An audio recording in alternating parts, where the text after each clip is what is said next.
Hi guys, এই ভিডিওটা OnePlus ফ্যান্সদের জন্য অনেক ইম্পর্টেন্ট বিকজ OnePlus খুব শীঘ্রই বাংলাদেশ সহ গ্লোবাল মার্কেটে লঞ্চ করতে চলেছে তাদের নতুন একটি ডিভাইস OnePlus Nord 5। যদিও চাইনিজ মার্কেটে এই ফোনটা OnePlus AC5 Ultra নামে আজকেই লঞ্চ হয়ে গেছে। লো বাজেট সেগমেন্টে অসাধারণ একটা স্মার্টফোন। আর আজকের ভিডিওতে থাকছে OnePlus Nord 5 স্মার্টফোনটির আনবক্সিং সহ ফার্স্ট ইমপ্রেশন, এই ফোনটি কেমন দাম নিয়ে এসেছে, গ্লোবাল সহ বাংলাদেশ মার্কেটে এই ফোনটা কবে লঞ্চ করবে। তো ভিডিওটি শুরু করার আগে আমাদের এই ভিডিওটি ভালো লাগলে অবশ্যই একটি লাইক ও আমাদের চ্যানেলের নিয়মিত আপডেট পেতে চ্যানেলটি সাবস্ক্রাইব করে সাথেই থাকুন। এইটি হলো AC5 Ultra স্মার্টফোনটির রেড কালারের বক্সের মধ্যে অলমোস্ট আপনারা সবকিছুই পেয়ে যাবেন।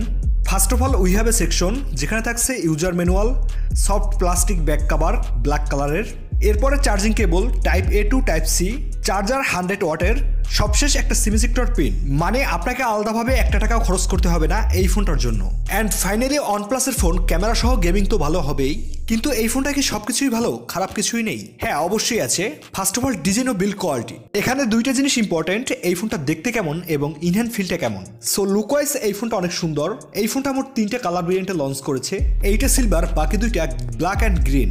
এই ডিজাইনটা রিসেন্টলি লঞ্চ করা স্যামসাং A56 ফোনটার সাথে কিছুটা মিলে যায়, বিশেষ করে ক্যামেরা মডিউলটা। এর body frame plastic polycarbonate build, back সাইডে থাকছে ডুয়েল ক্যামেরা সেটআপ। এর ব্যাক সাইডে একটা টেক্সচার দেওয়া হয়েছে যেমনটা আপনারা দেখছেন, তবে এর বাকি কালার দুইটার ব্যাক সাইডে একদম ক্লিন। এই ফোনটার থিকনেস 8.1 মিলিমিটার এবং ওজনের দিক থেকে 206 গ্রাম। অনেক লাইট ওয়েট একটা ফোন, সিঙ্গেল হ্যান্ডে বেশ কমফোর্টভাবে ইউজ করা যাবে। সামনের দিকে একদম ফ্ল্যাট একটা ডিসপ্লে, এর ডিসপ্লে প্রোটেকশন করছে ক্রিস্টাল শিল্ড গ্লাস। আর এই পুরো ফোনটায় থাকছে IP65 এর water and dust rating. That's mean বৃষ্টির পানি বা ধুলোবালির হাত থেকে এই ফোনটা নিজেকে প্রোটেক্ট করতে পারবে, তবে একদম পানির মধ্যে ডুবিয়ে রাখা যাবে না। এবার যদি আমরা এই ফোনটার ডিসপ্লে সেকশনে আসি, এই ফোনটিতে থাকছে 6.83 ইঞ্চি ফুল HD প্লাস 1.5K ডিসপ্লে। যেমনটা বলেছিলাম, এটা একটা ফ্ল্যাট ডিসপ্লে যেটা 120 হার্টজ এর রিফ্রেশ রেট সহ একটা LTPO অ্যামোলেড প্যানেল, সাথে ইন ডিসপ্লে ফিঙ্গারপ্রিন্ট রয়েছে যেটা অনেক ফাস্ট অ্যান্ড অ্যাকুরেট। এর peak brightness on paper 5000 nits আর 1200 নিটস এর হাই ব্রাইটনেস মোড। এটা অনেক ব্রাইট একটা ডিসপ্লে, আউটডোর বা সানলাইটে অনেক ভালো একটা পারফরমেন্স দিয়ে থাকে। আর একটা জরুরি বিষয় হচ্ছে এই ডিসপ্লেতে থাকছে WIDE-ON11 এর সাপোর্ট, যার কারণে আপনারা ইউটিউব সহ নেটফ্লিক্সে HDR কন্টেন্ট প্লে করতে পারবেন। তাছাড়া এই ফোনটার ডিসপ্লে অনেক কালারফুল একটা ডিসপ্লে, মাল্টিমিডিয়া এক্সপিরিয়েন্স অনেক বেটার হবে আশা করি। ক্যামেরা সেকশনে যেমনটা বলেছিলাম, এই ফোনটির ব্যাক সাইডে থাকছে dual camera setup, primary 50 megapixel with OIS যেটা সোনি IMX 882 সেন্সর, এরপরে 8 মেগাপিক্সেলের আলট্রা ওয়াইড, ফ্রন্ট সাইডে থাকছে 16 মেগাপিক্সেলের শুটার। ফ্রন্ট সাইড থেকে পিকচার কোয়ালিটি মোটামুটি এভারেজই রয়েছে, এক কথায় বলতে গেলে সোশ্যাল মিডিয়া রেডি টাইপ ছবি পাওয়া যায়। আর মেইন ক্যামেরায় মানে ব্যাক সাইড থেকে ডে অ্যান্ড লো লাইট কন্ডিশনে খুবই সুন্দর একটা পারফরমেন্স পাওয়া যায়। Picture details, colour tone, sharpness অনেক ভালো আসে। আমার মনে হয় প্রাইস বিবেচনায় সবকিছু ঠিকঠাকই রয়েছে। মেইন ক্যামেরায় ভিডিও রেকর্ড করা যাবে 4K আপ টু 60 FPS পর্যন্ত, ও ফ্রন্ট ক্যামেরায় 1080p 30 FPS থেকে 60 FPS পর্যন্ত। তবে ক্যামেরায় আমরা এতটা ইনডিপ যাচ্ছি না বিকজ এটা চাইনিজ ভেরিয়েন্ট। গ্লোবাল বা বাংলাদেশ মার্কেটে লঞ্চ করলে ক্যামেরায় অনেক চেঞ্জেস থাকতে পারে। সো গ্লোবাল সহ বাংলাদেশ মার্কেটে লঞ্চ করলে অবশ্যই আমাদের চ্যানেল থেকে এই ফোনটার একটা ফুল রিভিউ দেওয়া হবে।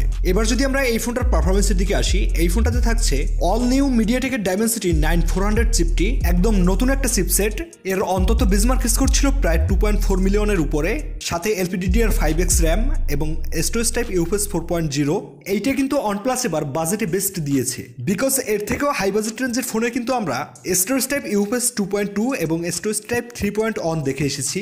এছাড়া এই ফোনটি রান করছে ColorOS 15, out of the box থাকবে Android 15 with 4 years Android updates এবং 4 ইয়ার্স সিকিউরিটি আপডেটস। গেমিং এর কথা বললে এই ফোনটি থেকে ফ্রি ফায়ার গেমটা 90 FPS এ প্লে করা যায়। ইনফ্যাক্ট PUBG-তে স্মুথ স্ট্রিম ও স্ট্রিম অপশন দেওয়া হয়েছে with 90 FPS। Overall gaming experience এক কথায় বললে বাজেট অনুযায়ী OnePlus তাদের বেস্ট দেওয়ার ট্রাই করেছে। এছাড়া এই ফোনটিতে কিছু প্রি ইনস্টল অ্যাপ রয়েছে যেগুলো আপনাকে আনইনস্টল করে নিতে হবে।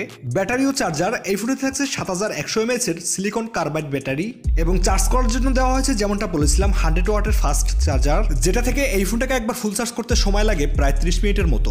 অ্যান্ড ফাইনালি প্রাইসিং ও লঞ্চ ডেট, এই ফোনটি গ্লোবাল মার্কেটে লঞ্চ করবে জুলাইয়ের শুরুতে। বাংলাদেশে কখন লঞ্চ করবে সেটা এখনো শিওরভাবে বলা যাচ্ছে না, তবে গ্লোবাল মার্কেটে লঞ্চ করলে খুব শীঘ্রই আমরা পেয়ে যাব ধরে নেন। আর প্রাইসিং এর ব্যাপারে বললে এই ফোনটা চাইনিজ মার্কেটে যে বেস ভেরিয়েন্টটি রয়েছে 12GB 256GB স্টোরেজ, সেটা 1799 ইউয়ানে লঞ্চ করে, যেটা বাংলাদেশি টাকায় কনভার্ট করলে 27 থেকে 28,000 টাকার মতন আসে। এখন দেখুন 30,000 টাকার নিচে OnePlus Nord 5 ফোনটা কিন্তু আমাদের একদমই খারাপ কিছু অফার করছে না। এই ফোনটা বাংলাদেশে আসলে আমার কাছে মনে হয় OnePlus লাভারদের জন্য একটা ভালো ডিল হবে।